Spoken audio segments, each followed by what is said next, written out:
report from their perspective. We're excited tonight. A couple of months ago, it was pressing on my heart to bring up conversations aboard this COVID-19 as our culture and our communities were struggling to find great media outlets who provide necessary information to impact their lives, but to also give them some truthful information that they can navigate through these uncharted territories. Just this week, somebody asked me, where would Jesus be if he was alive today? I'm a pastor, local pastor here at Rocky Ridge Baptist Church in downtown New Orleans in the 7th Ward. And when I was asked that question, it made me ponder, where would Jesus be if he was alive today? He would be right here in this room having this conversation with some of the most amazing people in this community and some of the most amazing people in our city, because Jesus found himself around the hurting people, the marginalized, and the disenfranchised. So I'm excited tonight to have some amazing people on our panel. Sergeant Ken and Sergeant Jolivet, they reached out and they said, how can we create a conversation so we can tell our story? Not only tell our story, but to educate our community. How do they understand what we do as New Orleans Police Department officers, and how do we operate together? For at the end of the day, seriously, we all just trying to get along, right? We're just trying to live our lives. That's the purpose, and I'm excited to be here tonight. Notice throughout this entire segment, you have a community leader as well as an NOPD officer, sergeant, or captain, a community leader, because we wanted to show unity tonight. We wanted to show you that it's not them against us. It's not us against them. Tonight it's not about us bashing them about their errors, and it's not them looking down on us because of our flaws. Tonight it's about all of us coming together and simply having a conversation. I believe, I'm from the church, that deliverance can come in the form of a dialogue. So I think this is appropriate tonight. So without further ado, I want to introduce our guests tonight. Let's start with Captain Regina Williams, 20-year vet, currently managing Homicide and Special Victim Unit. Thank you so very much for being here with us tonight. I also want to shout out Detective Theo Kent, 20 years, currently assigned to the Homicide Unit. Thank you so very much for being here tonight. I want to say thank you to Officer Sharif Harper. We've been on the force for 23 years, currently assigned to the Education and Training Division. Thank you for being here tonight. Shanti Lation, the owner of VIP Lux Hair Studio. Thank you so very much for, number one, opening your doors, but number two, for being here tonight to have this conversation. Thank you so very much. I want to say thank you, Sergeant Latina Jolivet, licensed mental social worker, 23 years assigned to the Victim Witness Assistant Unit. Thank you for being here tonight. And we also have our state representative, Royce Duplessis, a Democrat who represents District 93. Thank you for being here tonight. We also loved, and everybody, I believe, loved to see Jasmine Adams, her host and personality. Thank you for being here tonight. As well as we thank you, Sergeant Merrill Merricks. I said it right? Don't worry about it. All right, cool. Who's currently assigned to our Community Engagement Unit, who served 23 years. Thank you for being here tonight. Gregory Ravy, the owner and founder of Heroes of New Orleans on the West Bank. Thank you so very much for being here tonight. Come on, can we give all of our panelists a big old hand? I was about to say a hand clap of praise, but a hand. Listen, I don't want to waste no more time, because I believe this is going to be an amazing, raw, real, relevant conversation. And the first person that I want to throw this question to and to spark this conversation is our captain, and that is, how did we get here? We're not in this location, but how do we get here as a community? And you can throw it to whoever you decide to, but how did we get here? And let me tell you from my perspective. I grew up in the Fisher Housing Development, and it was okay for us to run up to the NOPD car while they pull on Big Whitney, knock on the window, they go get us an iceberg or some candy, and that was it, right? When we ran through the breezeways, played on the monkey balls at night, they'll make sure we get home to our parents. But today, I just see a huge disconnect between the community and the cops. And I'm honestly, we Southern, right? So we love to be together. How did we get here? So I can go back to 2012 when NOPD was mandated to go under this consent decree because of the unconstitutional policing back then. I believe 8 years ago, from 8 years ago to now, I believe that we have a great relationship with our community. I believe so. Being in the streets, working in the 5th district, working in the 7th district, I believe we developed a great relationship with them. Also, NOPD has become so transparent since being under this consent decree that we don't hide anything from our community at all. I think we had a little setback. Well, I'm gonna say a major setback from George Floyd incident, right? So with that happening, I think we did lose. I think the whole nation, the police departments across the nation lost a lot of trust with the community from that incident alone.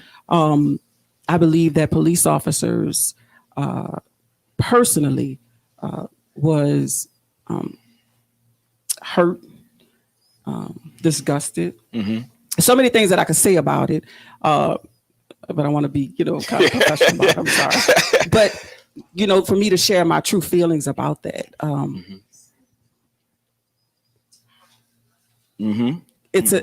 I cried. Yeah. I'm gonna be totally honest with you. And I do want the community to know that I am human, and I do feel the same things that you guys feel.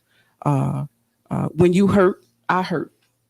And believe the officers hurt also, and I cried for a few days with my family, and just to see it,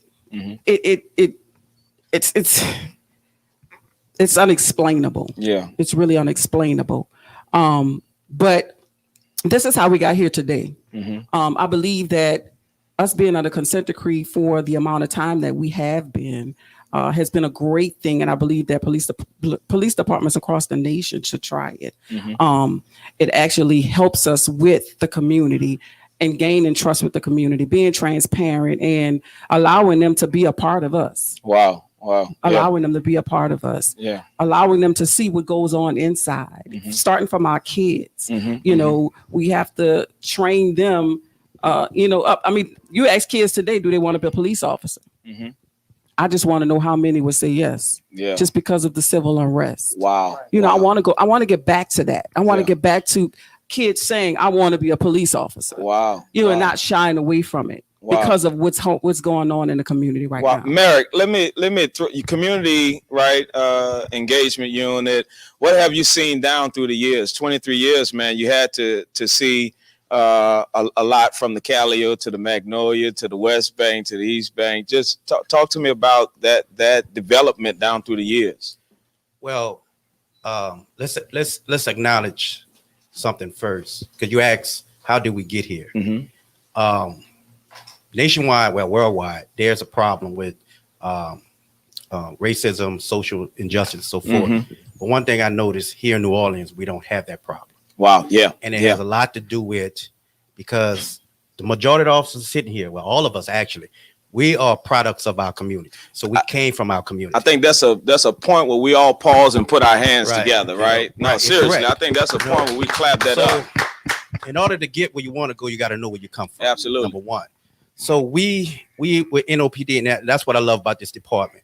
We have embraced the fact that we cannot do anything without the community. Wow. When I came on this job, we had the COPS program, and I worked in the St. Bernard Project. And I used to ask, why are officers assigned just to the project? But then when things started happening, I started realizing those people only trust those officers that they saw every single day. Absolutely. And that's something that we're going back to now. We took a hit with manpower issues in the past, but our superintendent is going back to that now because it works. And the community has embraced it. And like the captain said, we transparent, but at the same token, we hold our officers accountable. We have the EPIC program, which means ethical policing is courageous. What you saw with George Floyd would not have happened here, because we don't depend on the community to step in and say that's not right. Our officers step in and say that's not right.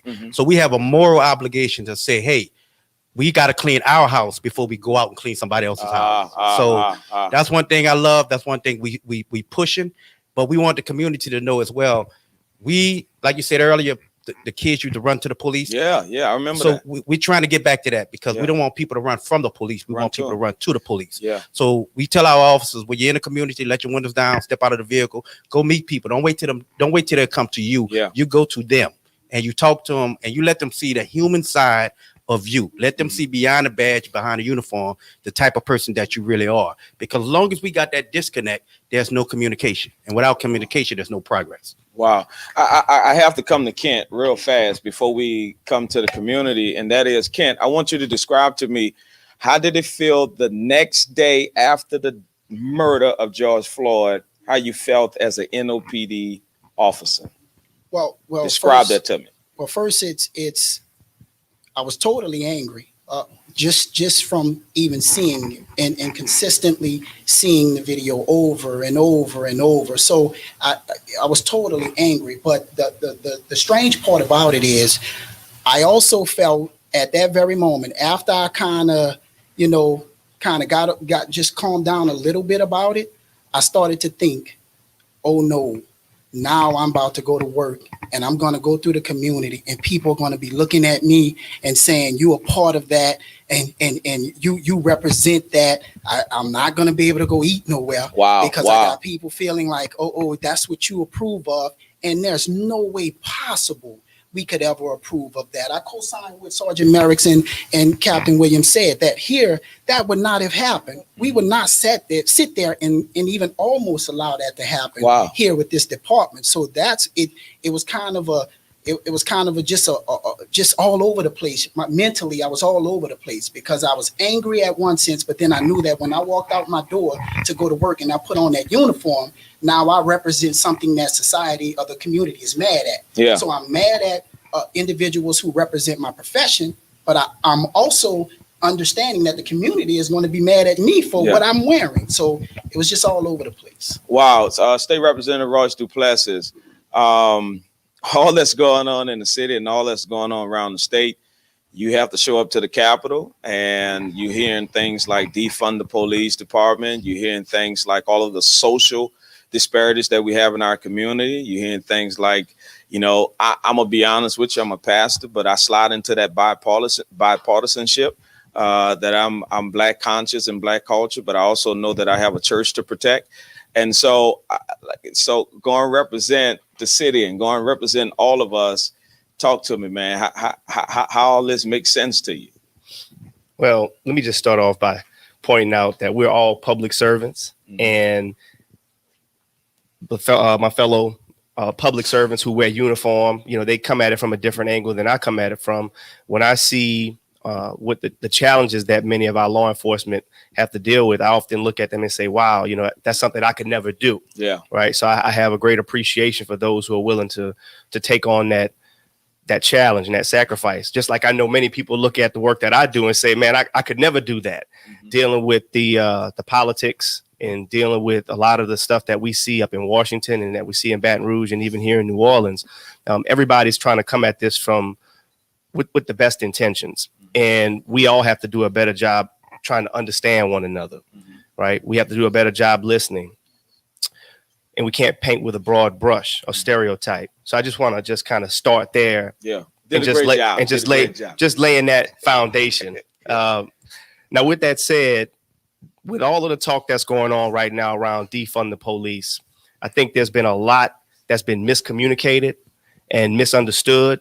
But we also have to respect the emotion in terms of where it's coming from. And we have to understand what's meant by that. When I listen to that and when I hear that message being said, George Floyd, to me, representing just a tipping point. It was not the moment. It was just a tipping point that was sort of the culmination of many, many, many, many years of people felt like what was mistreatment.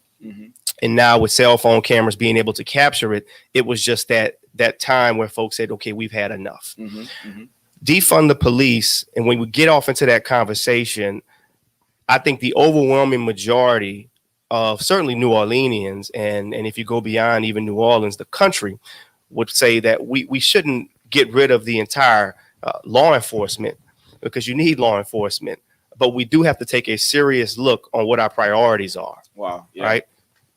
if we say if we say that we care about communities and we care about families and children and promoting society, well, let's have a hard look at it what our priorities are. And the best way you can identify your priorities is by looking at the budget. Now, that's a hard conversation to have. But the facts are that New Orleans Police Department is funded annually at roughly $200 million a year. Now, if you pivot just slightly to the New Orleans Recreation Department, they're funded annually roughly about $14 to $16 million a year. Now, I think that's really what we're getting at when we're talking about, quote unquote, defunding the police. Because the fact of the matter is, and Frederick Douglass said it the best, that it's easier to build strong women and children. Strong children than it is to fix broken men and women. So that if we invest on the front end, we can save on the back end. I believe that law enforcement should all be working themselves out of a job so that we don't have to have as many or spend as much on law enforcement as we do if we invest in social programs like recreation, like education. And I can talk about it at the state level as well. You know, we're spending way more to incarcerate than we are educating children. Right? I mean, that's just a fact. So I think the conversation is, at least the way I look at it, is not abolish or get rid of the police. In fact, I believe police need to be paid for what they're worth. That if we pay police officers properly, then you would boost morale and you would get a better product. You get what you pay for. But we just have to be smart in terms of how we invest and making sure that we're not investing in things that aren't going to get us good outcomes. We know that if we invest in children, if we invest in families, if we invest in education, we're going to get good outcomes. So we won't need police as much. Right. Yeah. I'm coming y'all too over there because I'm gonna need y'all too. But I do want to come to Jasmine Adams. All of your experiences haven't been nice, right? Explain to me your perspective of the police. Let's just throw it out there like that. So again, I want to go back to what you guys said. I mean, New Orleans Police Department, I think we are more of a community, but I left in 2009. My boyfriend was murdered and killed in New Orleans right in front of me. And it kind of forced me to leave New Orleans because of the environment I felt that New Orleans was based on. I didn't feel protected out here. I didn't feel like, our Black kings was protected out here. I felt the violence was out of control and even to the risk of my own life. So I moved to New York 10 years ago. And for me, what I would love to point out is they don't have the community elsewhere like they have here. When I'm in New York City, I see it. I see how the white cops, it's a race thing. It's a race thing for me. I see how the white cops react to the people in Harlem, to people that got mental illness on the streets, and they look at them like they're nothing. And I've even had my own incident back in November. I went viral on the internet after Sean King reposted me. But I was in the back of an Uber pool. And in this Uber pool, I was playing some music in the car. And if anybody knows anything about Uber pool, you ride with several people you don't know. And there was a white guy on the side of me. He had to be about 6'3", 160 pounds. And he told me to turn my music down on my phone. My music wasn't even playing. I was scrolling on Instagram and sound came out the phone. And I looked at him. I came from a award show. I was happy. I was on cloud 9. Came from the award show and got in his car with this guy. And he told me to turn the music down. I looked at him. I said, it wasn't up that loud, but okay. He looked at me and said, oh, you one of those ignorant Black B. Don't want to curse on here, but B words. Thank you so much. And I got offended. I was like, what? This never happened to me, like in my life. Pulled out my cell phone, pulled the cell phone out, started recording. When I started recording, he hit me. And make a long story short, the police came up to the scene. And this is when I felt my lowest. This is when I didn't feel like a human being. This is when I didn't feel protected. And me being in New York by myself with no family around, I just felt like no one was there for me. Wow. The police came up to me and they said, he doesn't want to press charges, but if you press charges, you will go to jail today and he will go to jail. Or you could get in the back of the yellow cab and go home. I had cuts on my face. I had somebody punch me in my face and I kept thinking in my head, this was a Black man and a white woman. Would this be the same way? So I felt at that moment, I was not protected by the police, regardless who hurt me, even if it was the police or not. That's what I felt. I said, wow, if I can't be protected by them, who am I protected by? So I understand why you see these Black communities arming up with guns and standing in front of their stores and saying, if the police can't protect us, we'll protect ourselves. I understand that. You know, maybe not here in New Orleans, because like you said, and I look at you guys, I know you guys were raised in the same neighborhoods as me. I know you probably lost family members to gun violence. I know that you have kids that have been in poor educational systems, but somewhere else, this is why, you know, this is going on. Wow. Ashanti, thank you again for opening your doors. Explain to me that those different variations between the business owner and the African American female once you walk out these doors, and some of those experiences that you had in our community. Yeah, I agree with what everybody said. I'll like agree, but also, I always say that, you know, before I'm anything, I'm Black. Mm-hmm. First, you're born that way, mm-hmm. You know, so that's going to always be my experience in life. I did grow up in the lower 9th ward. So like my success was hard work. Mm-hmm. The thing that I do appreciate about the police here is that I know them. I know the families. Like they went to Kennedy, Abe, or the high school. So they make a difference. They live in the same neighborhoods. They touchable because we know each other. Mm-hmm. And that's important. Mm-hmm. But not every police officer is like that. You know, being a business owner and being in the area that I'm in, this is a mixed area. But I've also seen and had to step in like several times just because, you know, like I think I'm a mother of the community, because especially with kids, because I love children. And I've had to step in when I seen like 2 officers hacking up little kids. Like, and this was in 2013, the first incident. And those kids just riding bikes when they have kids that skateboard in this area too, and never was stopped. And they were like between 5 and 12 years old. It was 6 little boys. And I went out there because they had them on the ground, like telling them, you know, without their parents and accusing them of something. How can you accuse these little children without their parents? And when I went out there, they said, you know him? I said, yeah, I'm the aunt. Mm-hmm. I never met those kids, but I stepped in because that could have been my kids. Wow. You know, and me talking to them made a difference. Mm-hmm. But, you know, those kids are kids. Mm-hmm. I think us seeing each other with respect is always important, mm-hmm. no matter who it is, you know? And then also talking to your fellow officers. If they're not doing something right, like check them in that moment, you know, but even if you see other officers in other places doing something wrong, check them on social media. Social media make you global. Mm-hmm. Like a lot of people know me places that I may have or may have never been because of social media. Mm-hmm. And if it's something I disagree with, then I say that, mm-hmm. you know?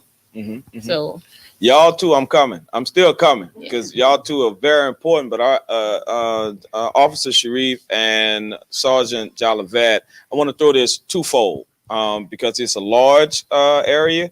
But I believe both of you all dealing with the education and how do we educate, and Detective Kent been on me heavy about it, right? How do we get that education to the community as it relates to a police officer have to show up to the scene with at least about 500 rules, right? And they're going to try to put a fire out amongst people who live by no rules at all. Right. So, but I don't think the community understand the protocol and the policies and the procedures and the education part of it. And Sergeant Jolivet, how is it mentally therapeutic? Because, you know, the media and things, and we're going to get to that in a few minutes, dehumanize police officers. Right. What kind of things that you recommend, or what kind of things that the police department do to make sure that y'all are mentally strong and having mental maintenance every now and then? Let's go, officer. He been looking like he ready. I'm ready. I'm ready.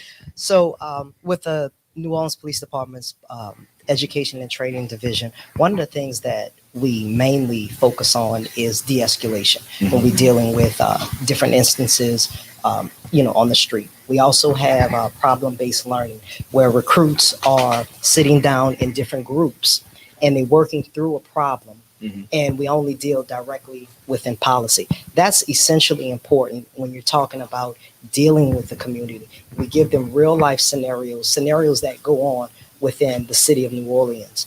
We deal with a lot of community-based issues in talking to these recruits. And I want to kind of piggyback on what Sergeant Merrick said about the EPIC program. Mm-hmm.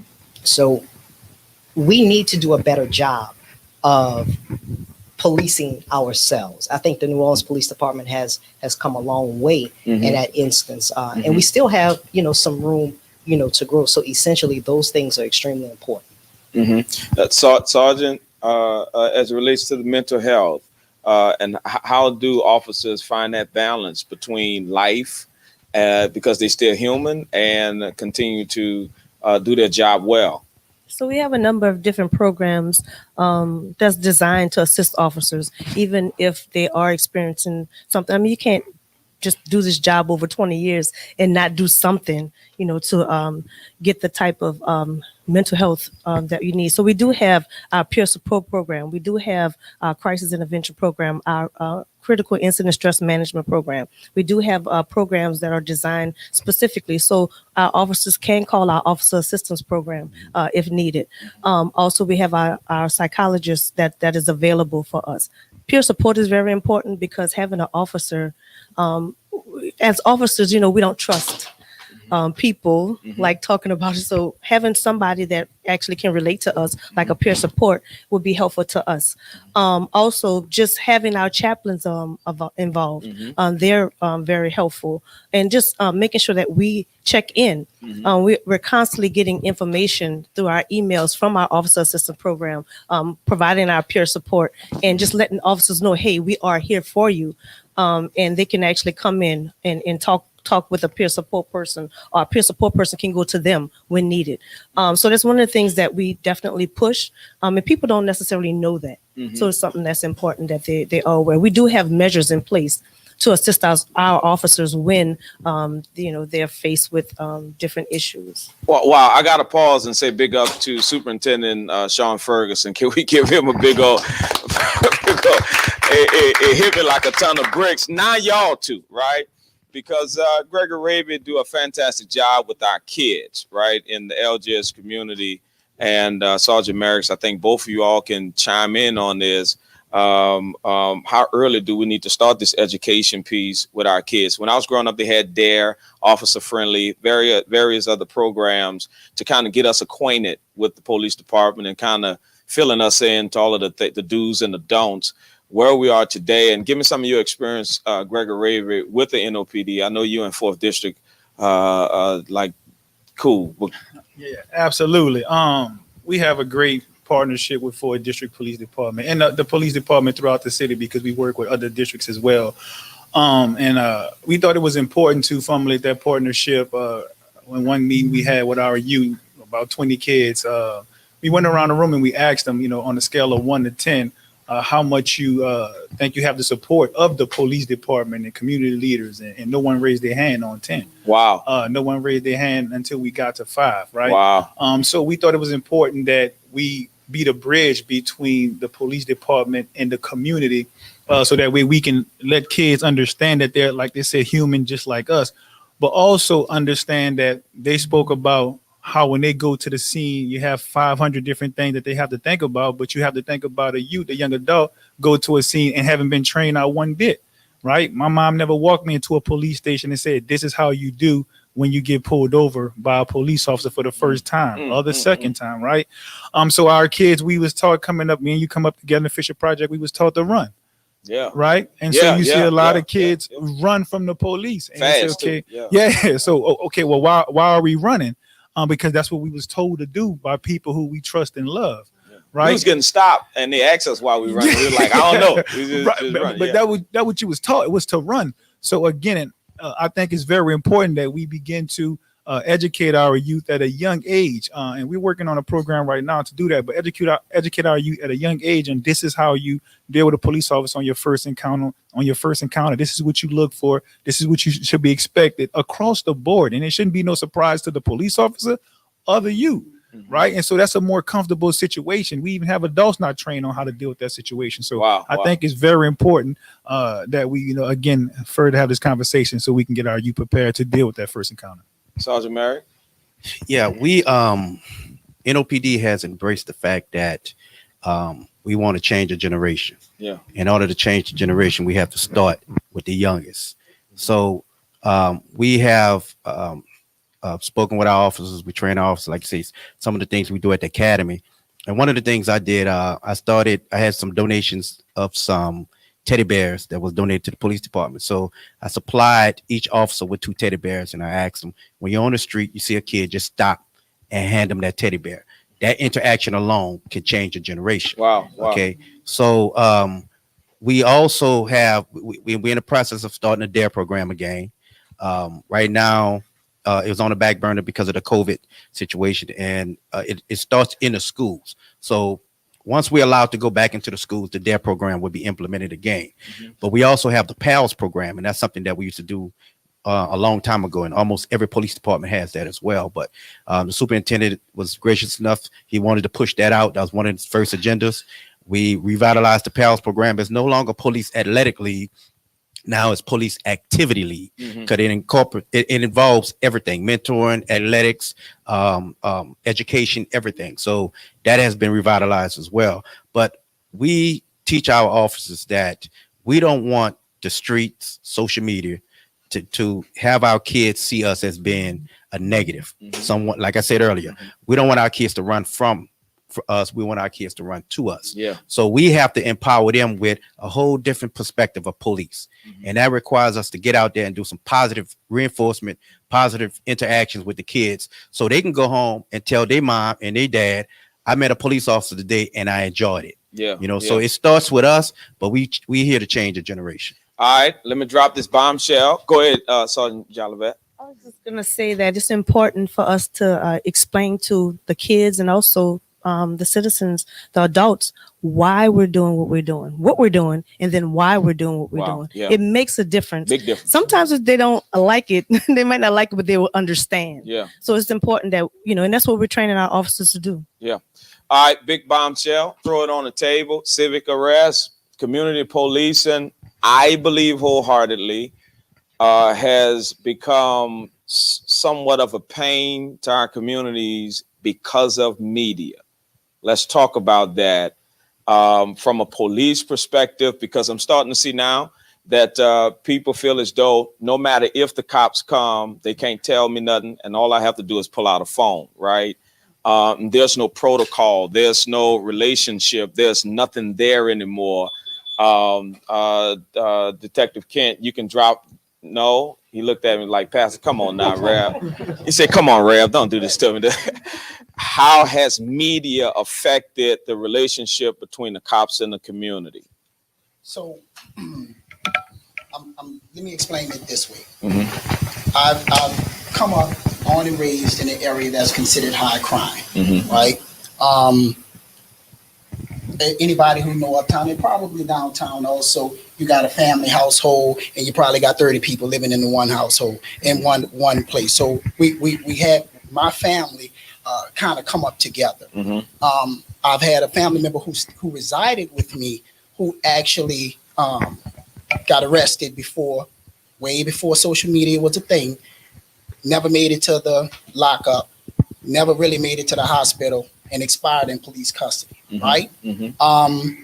Just like you all say, we were taught to see the police, we hit the chain link fence and we gone. Yeah, that's what we were taught, just from even if we wasn't doing anything.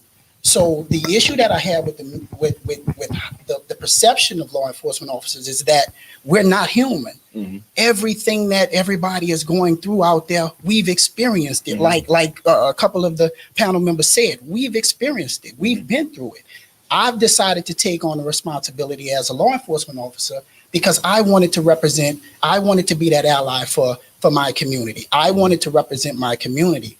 I think that we are allowing problematic officers or problematic individuals to gain support. You're putting if an officer done something wrong, that officer should not be grouped with all the officers. They should be on that limb by themselves. Oh, wow. Whatever it is that they did, they should be out there by themselves. I can promise you, if you think about this for a second, we have a city where our chief of police has always supported community engagement.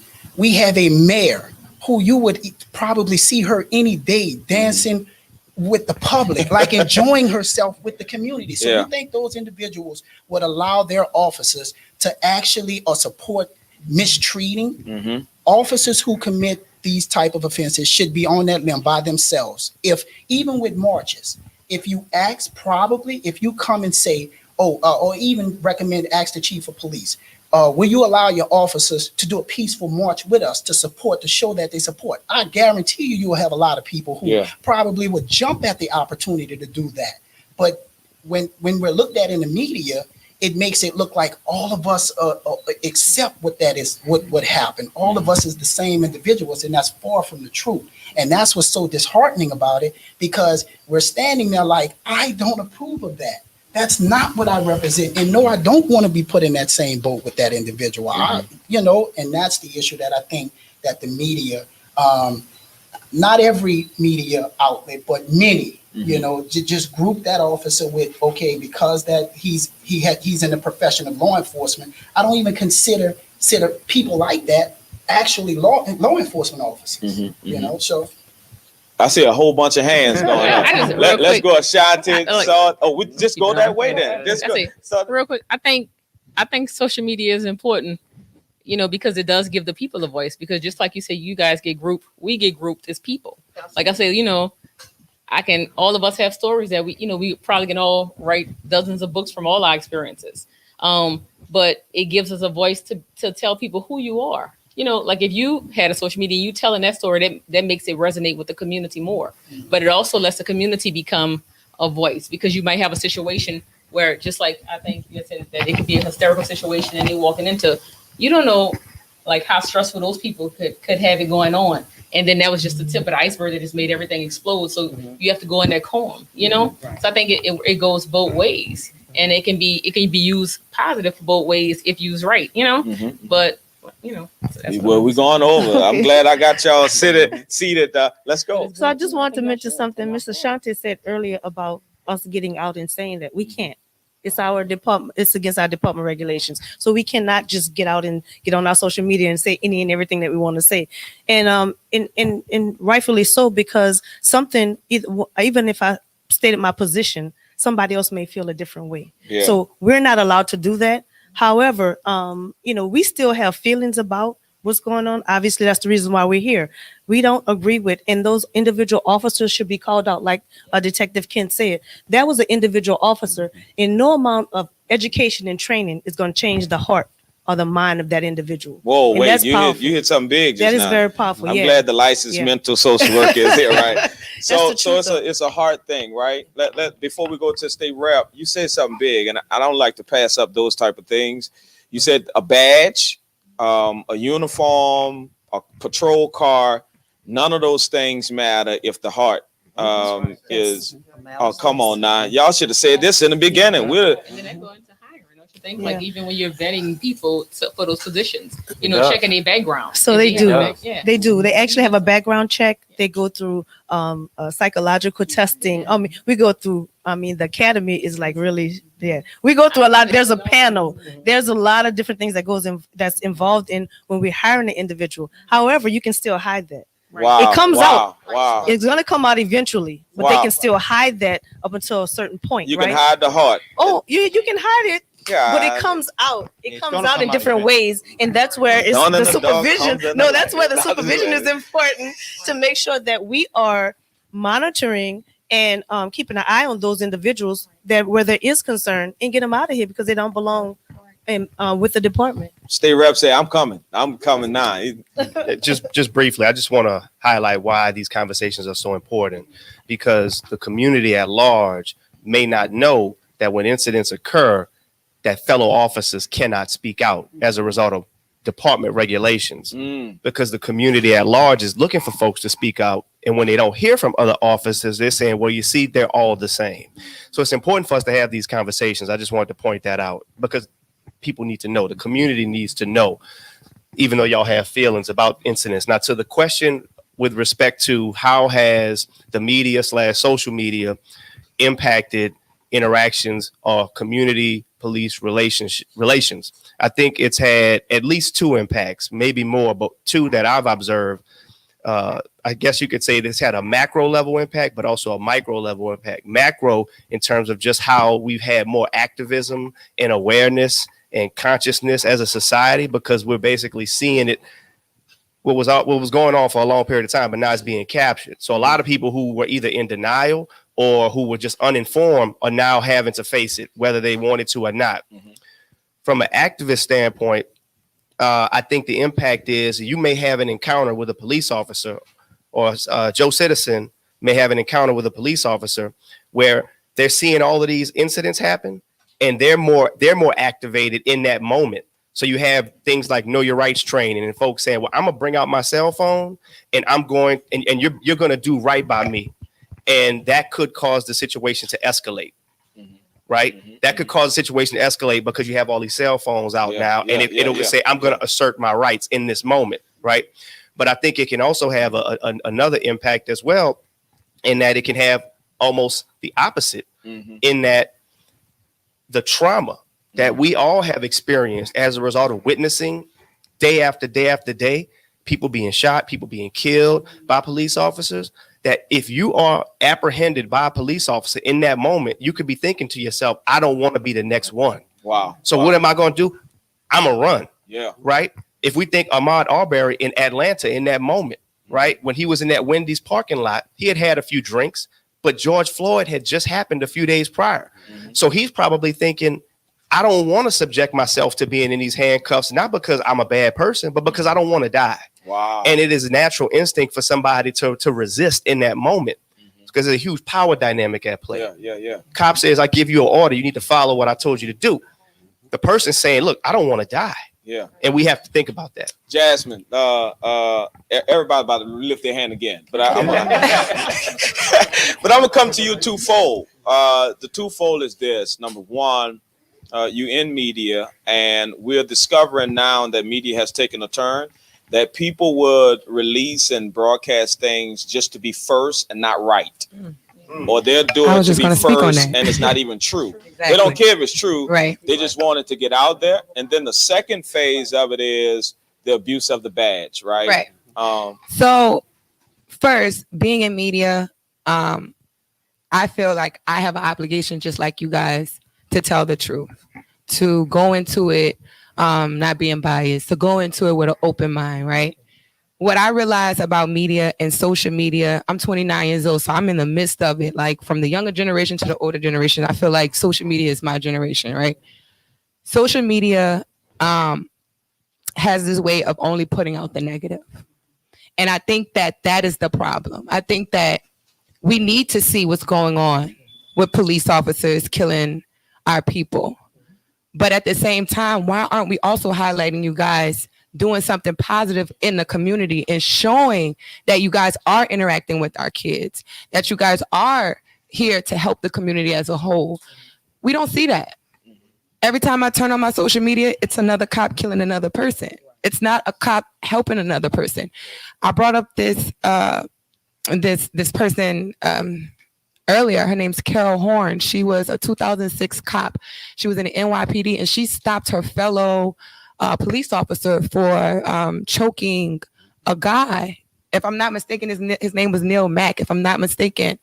But that's what we need. We need more of that being seen. Like, look at our police officers standing up for us. Even if somebody that looks like them with the same badge on, with the same clothes on, is doing something wrong. So for me, that's what social media is for me. I think that we don't highlight the good, even when we highlight the bad. Now, for the second standpoint, you made abuse of the badge. The abuse of the badge.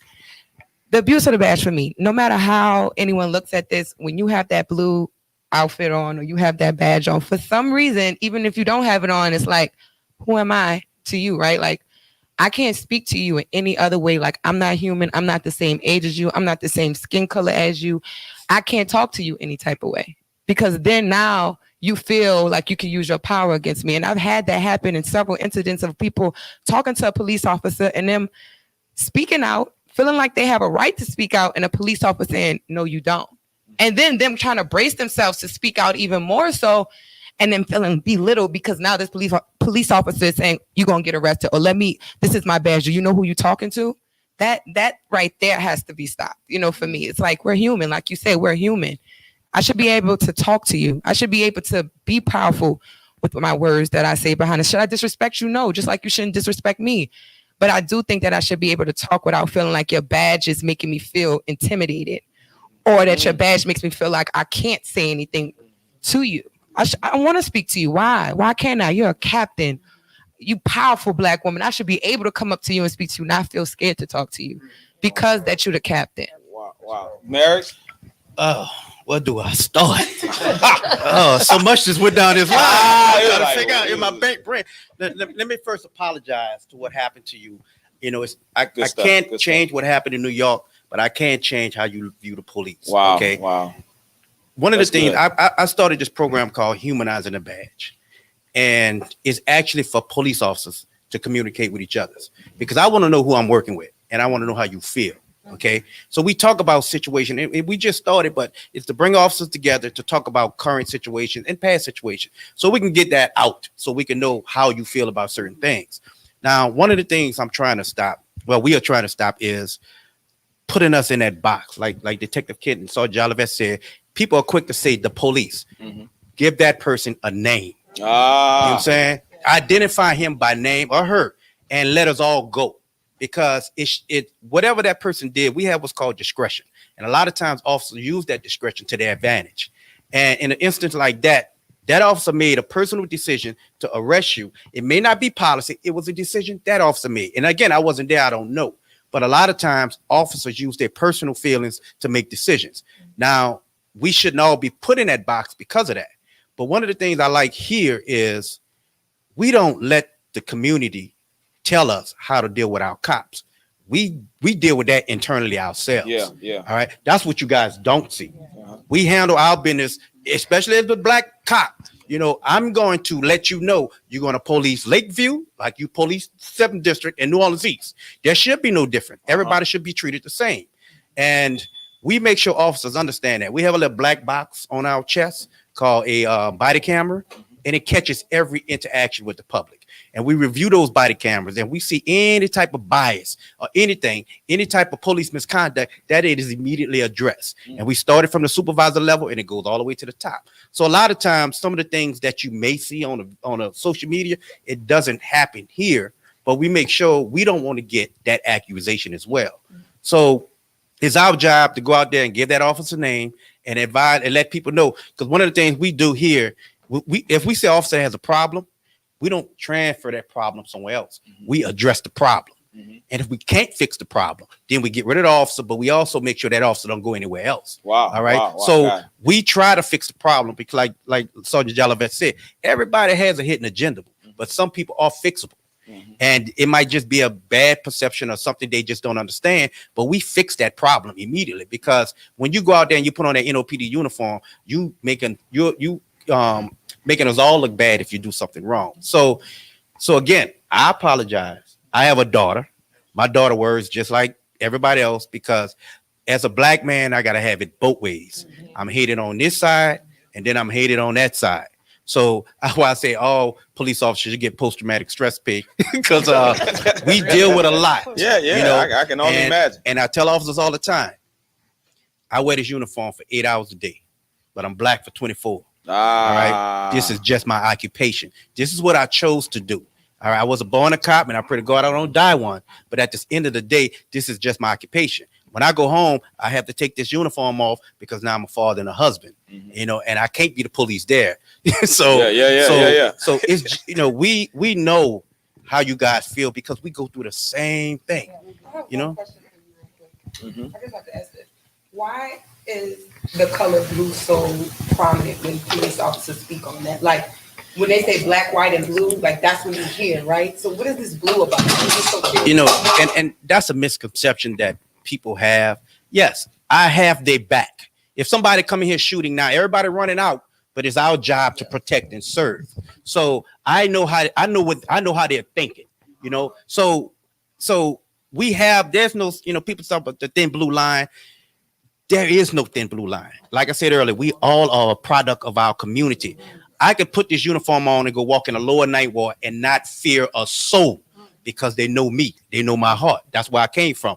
Choctaw Alley, North Miro Street. You know what I'm saying? Lower nine. So I'm a product of that, and I'm not afraid of it. But that's the word. That's one thing we got to work on: fear.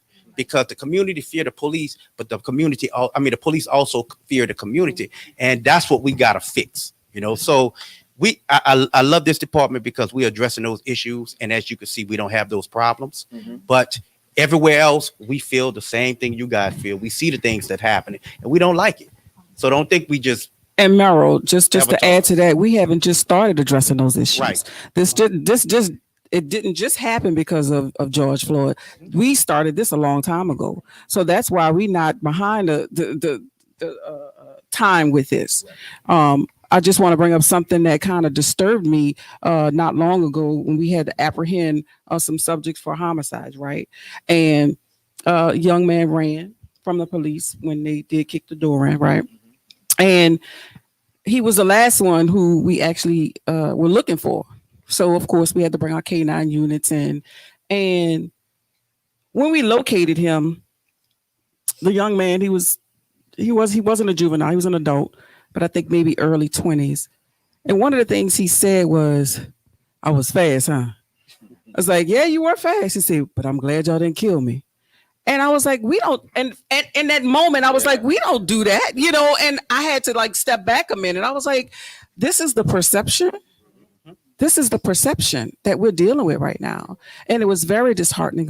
It was very hurtful because I personally want to change that dialogue, especially with our children. It's like, I don't want to walk up to a child and he say, you gonna hurt me or you gonna bring me to jail? I hate when parents say, get him, right. Put him in jail. That's not what I'm here for. I'm here to serve and protect the community, and especially our children. I want them to see positive police, doing good things in the community. And they, like you say, I want them to run to us. I don't want them to run away from us.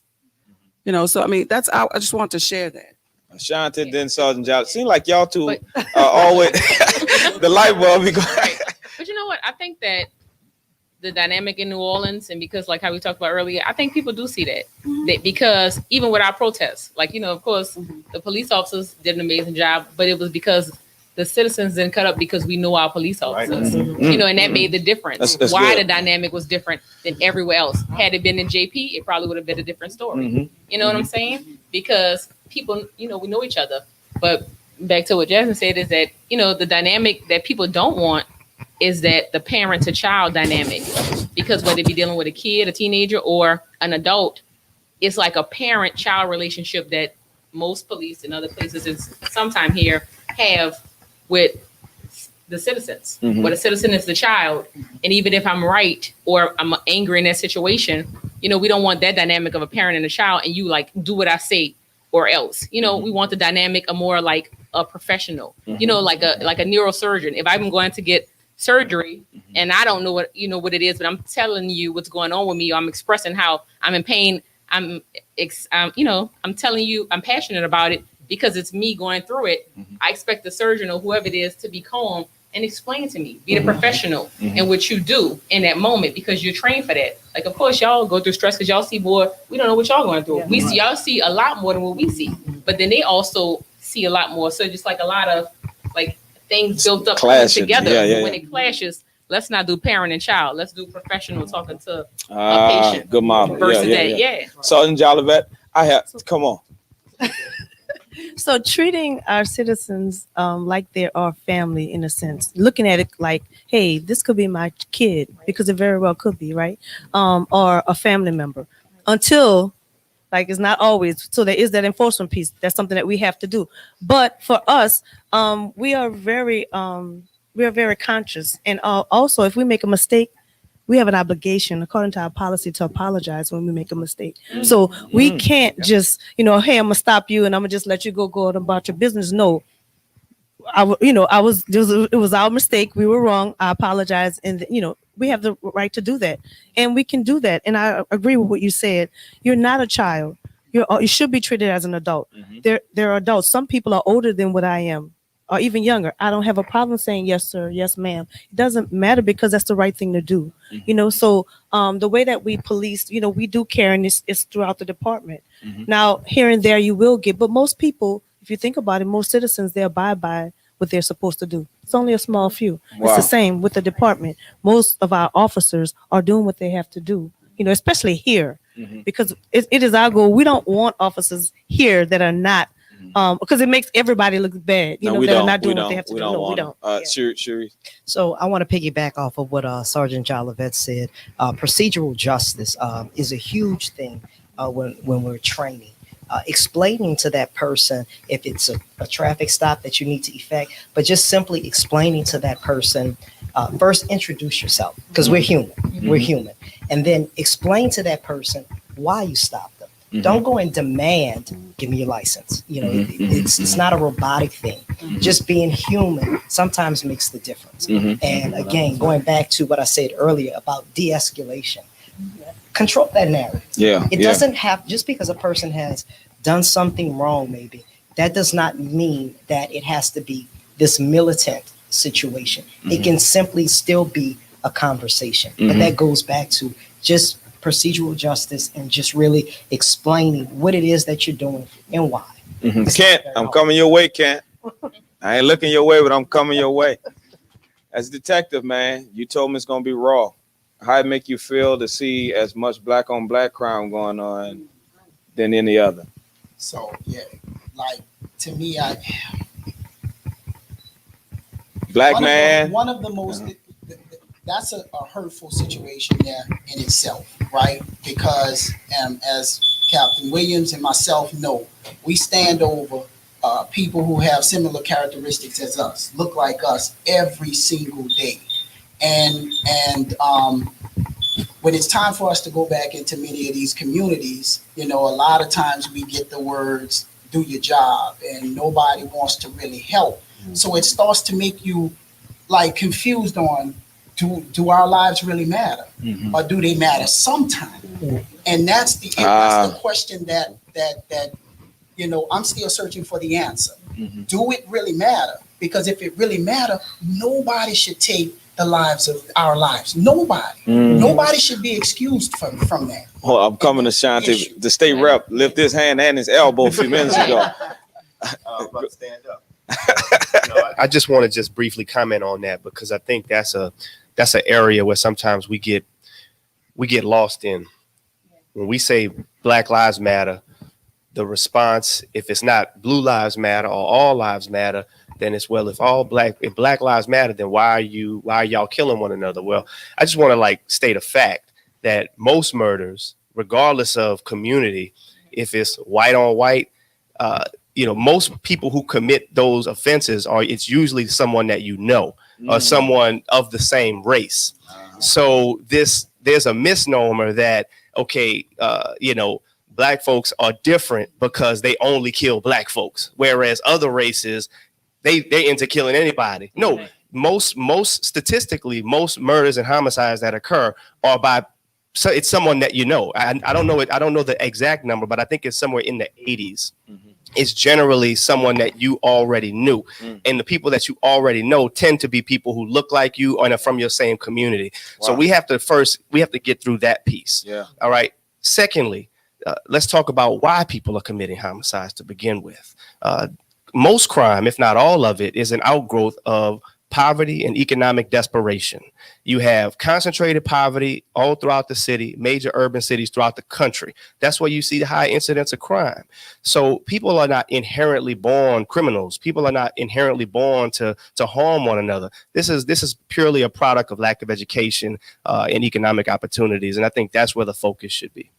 Shanti, he was on it. He was on it. But just like, you know, you said, I hate the term black on black crime, because crime is crime. You know, like, you're not going to other countries and they're not just killing up other people. You know, it's going to happen with you in that area. When you watch IDTV and there's all these crimes that happen that never get reported on TV, you know, and it's somebody of another race that they killed their whole family. They don't say white on white crime. When it's a school shooting and they didn't killed up the whole school, you never hear the term white on white crime, when it's always normally happening within the area of, you know, who you live in. And it's always mostly somebody you know. But it's like that was coined in the 80s, black on black, because it's psychological, to make us think that we're different, or to make us think that we commit more crimes than anybody else. But it's not. The circumstances of how we grew up, you think it would be worse. The psychological things that all of us are going through to get us to this point, I think we're doing pretty good. You know, I mean, we still have stuff to overcome, but we deal with that in our own communities through education and through a lot of programs like that. But just saying that, like isolating that it doesn't matter because we're killing ourselves, they killed themselves too. You know what I'm saying? They overdose on meth too. They do all those things too. But you're not going to isolate one community and say we don't matter, or we shouldn't feel like our lives matter, because that's happening when you out here, you know, killing each other as well. And killing them by thousands. You know, if you Google other crimes like pedophilia, Right. it's gonna light up on the North Shore because I Googled it before. Right, You know what I'm saying? It's hilarious. I just wanted Jasmine? to say one thing too. What you said. We gotta always remember too with what we're doing is that the people that's looking out from the community, that's looking at us, they only see what we show them. You know what I mean? I just want that to point that out, because if we don't show them everything that you guys are speaking about, then they're gonna go off of what they see. And I think that's with anything in life, like information as a whole. Whatever you see, you go off of. It's false information everywhere. You're just gonna go off of it. So I just wanted to point that out. All right, listen. Come on, Mary. What you about to do, man? I'm agreeing with her. Sergeant. So let me see this right Uh-huh. now. We got to shine our own light, and Yeah. that's like what she said.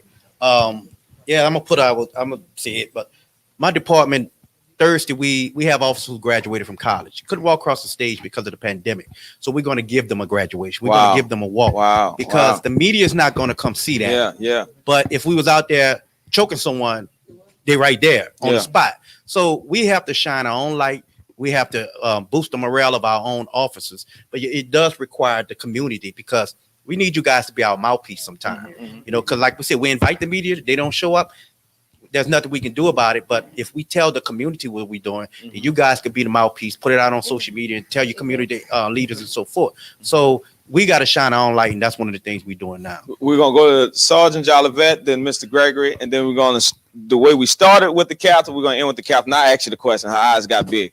Sergeant, come on. So I'm just going to say that we train our officers that every opportunity is an opportunity to have a positive interaction with our citizens. So that could be, I don't know, in the store. I mean, it just happened to me. I was working out basically in uniform and everything. Someone bought my lunch.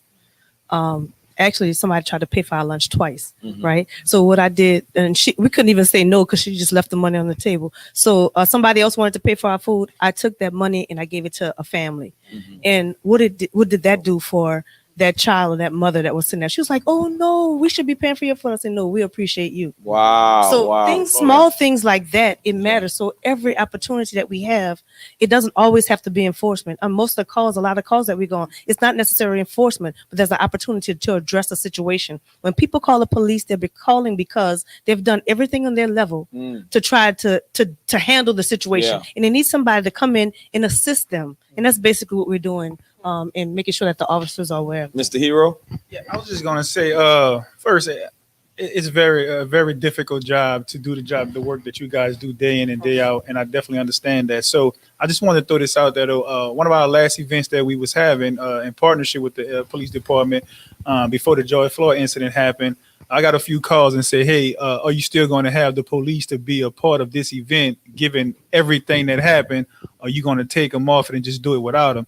And my response was, "Why would I hide the good cops, right? Why would I hide the good cops? We want the good cops to be front and center because we have a great partnership with them." So to go back to the original question about the meeting, what's portrayed in the public, me being a community guy in the community, I can stick up for you guys because I work day in and day out with you, right? But we need to see a lot more of that so other people can stick up for you and defend you the same way that I do because of your work. And then I can start calling out names right now from the top all the way to the bottom of officers who I know we can count on, who we can trust, and things of that nature, right? The community should be doing the same, you know, as for town hall meetings or community engagement. Anytime you can get in front of the community and let them know, hey, this is what we're doing. This is what we have going on. This is the resources. It'll make you guys' job a whole lot easier because, again, I understand, you know, in the old days, I'm going to go out and do my job. And, you know, if I see something going on wrong, I'm going to stop it. If not, then I have nothing to do. But it's a little bit different now. You actually have to get out into this community and show these young kids, like, you know, this is what I'm here for. We know why you're here, but they need to know why you're here as well. Wow. I started with the captain. We're going to swing from the captain all the way to the end. We can continue this conversation until we blue in the face. And of course, we have another one scheduled with our police department in the barbershop that's coming up August the 16th, because I'm adamant about continuing the conversation and hitting every area from child abuse all the way over. How all of those things look in our community. Captain, starting from you, and this question applied to everybody. What voices we are missing in our community that could possibly foster a better relationship between the cops and the community. And it's not us against them. So all you're hearing today is them. And then on the backside, you hear the cops saying what they're not and they're doing, right? What other voices we're missing from this conversation that need to start being heard, that other people take heed to? And where do we absolutely go from here? Where you see it, us going from here? So I believe we have great voices here right now. We have a pastor. I know we do deal with pastors a lot with our faith-based community. I think some parents. I think some parents of our children. And maybe some children. I want to hear from the children to see how they look at us. I mean, again, we deal with crime all the time, right? So we deal with them on a negative level most times, right? So in my job, I'm going to say the homicides, sex crimes, domestic violence, child abuse, sex offenders. So let's hear from them. Get some parents in here who wants to kind of, I don't care. Let's have a dialogue between us. If you feel negative about us, tell us. So we could start somewhere. So we can figure out where we need to start with just that one person. You start with one person and you could probably fix a lot of things, right? Even with our children, teenagers, even babies. I mean, whenever they start talking, let's get their feeling about the police. Wow. Right? So I think parents and children also could be a part of this panel. Yeah. Detective Kent, what other voices we're missing from that ingredient to cause impact in our community and fostering impactful collaboration between the police department and our community? I do agree with Captain Williams with the parents and the kids, but I also think that we should reach out to those individuals who may have experienced situations with law enforcement officers, who's been arrested, just because you've had a situation where you may have been arrested before doesn't mean that you're a bad person. And a lot of these individuals have influences on these streets too. So we definitely need to reach those individuals also to build a better relationship, at least to get some understanding of why we do what we do, as we spoke about, educating on why we do what we do, and then also be educated on what they're experiencing. We just can't just omit a person because they've been arrested before or something of that sort. Bring them in and let's sit down and discuss. Let's find a way we can get out of this here. So. I believe that we should go in the community and we should reach out to each person. First being one of the things that the Bible always that talks about is we have to meet people where they are. Put on and preach. We have them. to meet them exactly where they are, and touching each person from every age group and bringing them in. And that's just piggybacking off of what Captain Williams and Theo said. Having everybody to talk about their experiences, whether it be good, bad, or indifferent. I listened to this lady's experience, and that's very disheartening. It is very disheartening. And those are the things we need to hear more of. We need to have those uncomfortable conversations because that's the only way that we can actually fix the problem. Ashanti, what other voices besides yourself are being a part of this elite business group that's in our city that need to be heard, that's been silent as it relates to either side? Like I said, I keep saying it because it's true. Like our dynamic here in New Orleans is a lot different. Like I say, people know each other. So we respect people we know because they're from the communities. But I would say that the voice that's missing is like maybe people that's not from this area, but still police here. Because I know at one time it was passed that you had to live in Orleans Parish, but then so that kind of helped to change back to people we know being in the community and being police officers that we trust and know again. And then that changed because of hiring issues. And then now you can be from anywhere. And so, you have people that may not have grown up in Orleans Parish or in New Orleans, so they don't know the culture. Or you may have people that grew up in other places or in other parishes that are coming here because I've, experienced that as well. So they may not know the culture or know how people talk. But sometimes people here, they just talk loud, maybe just because they're expressive, or they talk double talk. Not only are they talking back, people just say things twice, and that's just a New Orleans. You heard me? Yeah, you heard me. Like that, but if you're from the area, and you know the area, then you might know that. But just having like maybe people from other officers or even people from different backgrounds, or that's police that's not from the city, how do they view the citizens of the city? You know, or not from the community, how do they view the citizens of the police? Okay, Sergeant. Can I? Before she can, I'm sorry. We actually do the tell about cultural gumbo. Can I? There you go. Ooh. There you go. She's good at that. She's good at that. When you think about diversity, is what you're talking about, just having a diverse group of officers and also community members. One of the things that we do to train our officers is to make sure that they do have, it's called cultural gumbo. And it's a class that we have for our officers so that they can understand how we do it here in New Orleans. Having the Indians, like we have an Indian chief that actually comes and is a part of that. They actually tasting gumbo, just different things like that, so they can understand. New Orleans is very different, but it's very diverse. And then we have a little bit of everybody here. And so that's one of the things that we're doing. But that's what I was thinking. The same thing, just having a diverse group of individuals and not assuming that we know what the community is going through, but they can tell us.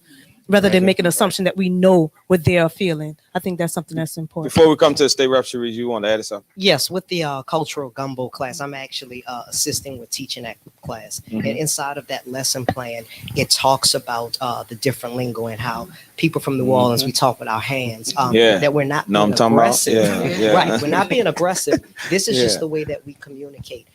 Different lingo like woody, woody is a friend. And those officers who are not from New Orleans, they get an opportunity to understand, because if you don't know the culture, it could potentially be a problem when you're interacting with people. So it's essentially important. And I know Chief Ferguson is wanting to kind of add more time to that class so that people are more culturally sound.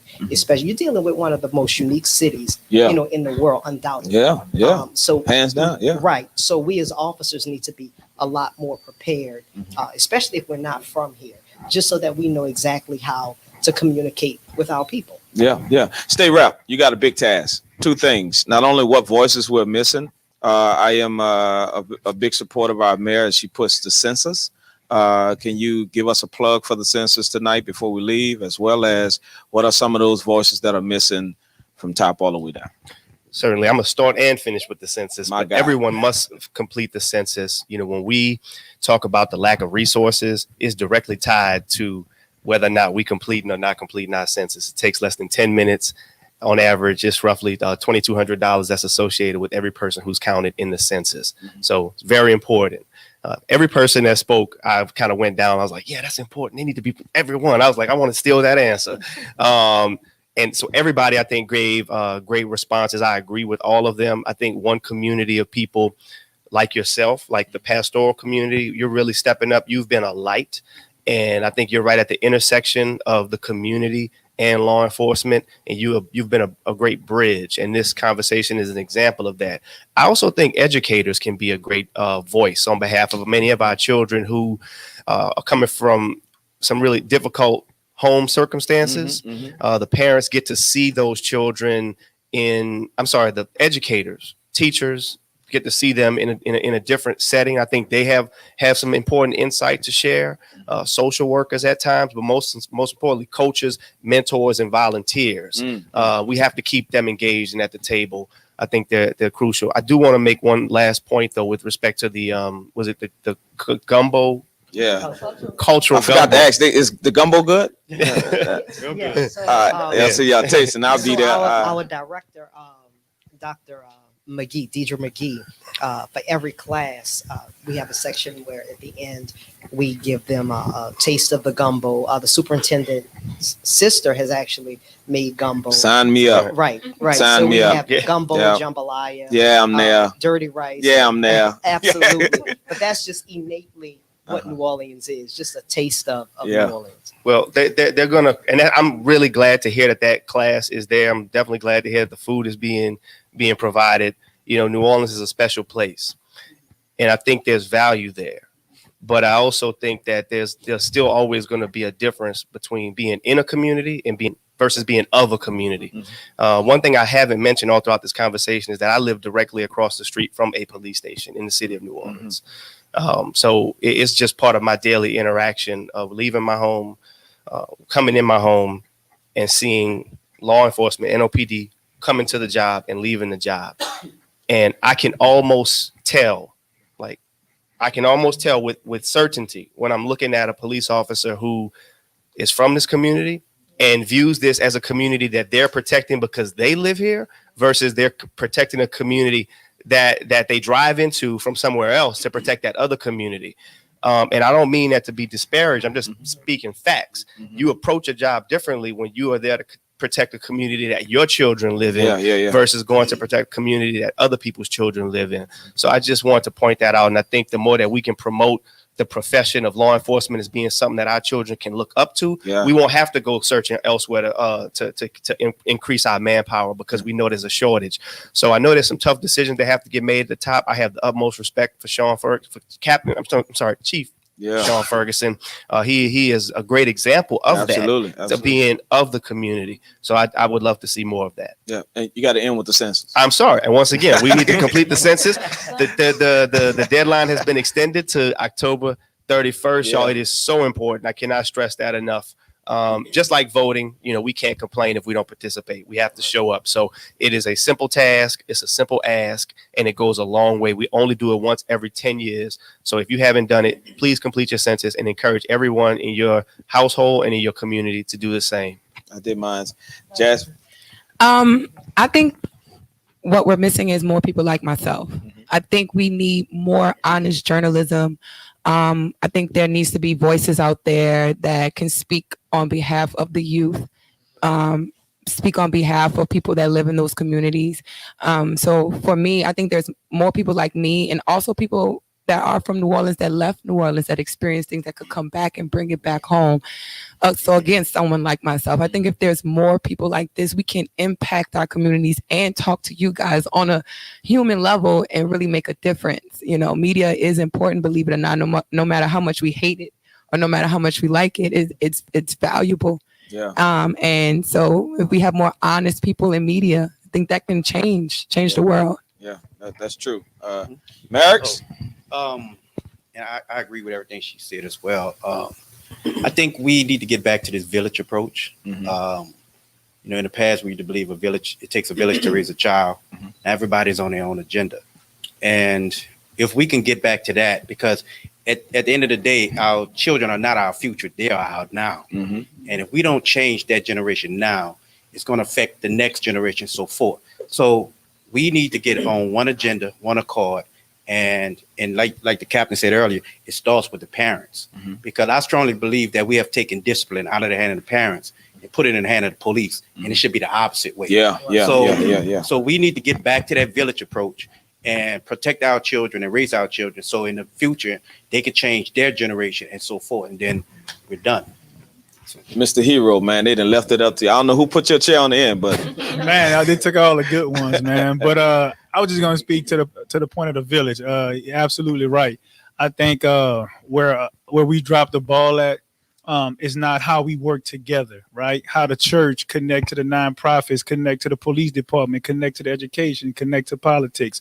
It's a gap in between a lot of those things, and we have to build that roadmap for our youth to follow. When you talk about a village, you know where to go get bread from and go to who's shoemaker and who's this, and so you have a great idea about your village, right? Our kids are growing up in a village of confusion, right? And not knowing exactly where to go to get certain things at. And I think that that's a huge issue for our kids. And I'm just going to defend the parents 1 second, because I deal with a lot of parents. A lot of times, parents do need to, chastise their kids, but a lot of parents are afraid. Right. I have a conversation with parents, and and she told me, hey, if this kid can go put a gun in somebody's face, you think he can come home and me tell him he's grounded and he's going to listen? So we have to think about that. That these parents need help too. I find myself mentoring a lot of parents more than kids, right? Because they need assistance. Some of my parents are very young. So that's why it's so important that we connect these dots, so we can send them to social work resources, so we can send them to somebody, a mentor in churches and in politics, to help our kids, have the clear roadmap to success. Well, we come to the end of the first conversation, phase one of the State of the Culture Pandemic Report. Let me say thank you again to Ashanti Lation and her husband, and thank you for allowing us to come in this beautiful salon to have this conversation. Yeah. Thank you to Captain Williams and everybody from the state rep to everybody who came out to really have this conversation, this dialogue. I want to challenge everybody to set your notifications and follow the page for our next conversation that we're going to have in the barbershop. I thoroughly believe it has to keep going. To the parent thing, I'm a pastor, and so like Gregory Raven says, we have a lot of challenge that way, and I think Captain brought it out toward the end. I work closely with Commander Frank Young, and when the property crime was escalating to its highest in the city, and the press conferences was the parents blaming the cops for not taking authority of their kids, and and the chief said, no, y'all, and the mayor said, y'all need to take care of your own kids because that's your responsibility. I want to challenge all of our parents to step up because I believe that's one of the voices we're not hearing nothing about, even though we have some of those circumstances that is that way. And so from tonight, I think all of y'all did a fantastic job. Give the person next to you a big old clap, man. Like their elbow, right? Thank you to our production team. Can y'all give our production team a big old the big old, my son said he had to be here for the pandemic report for some strange reason, and he looking at something else on YouTube, right? But thank you all so very much once again for being here. And once again, these conversations has to continue. Would you all agree? Absolutely. Thank you all so very much. That's the end of our night. Thank you for tuning in to the State of the Culture Pandemic Report.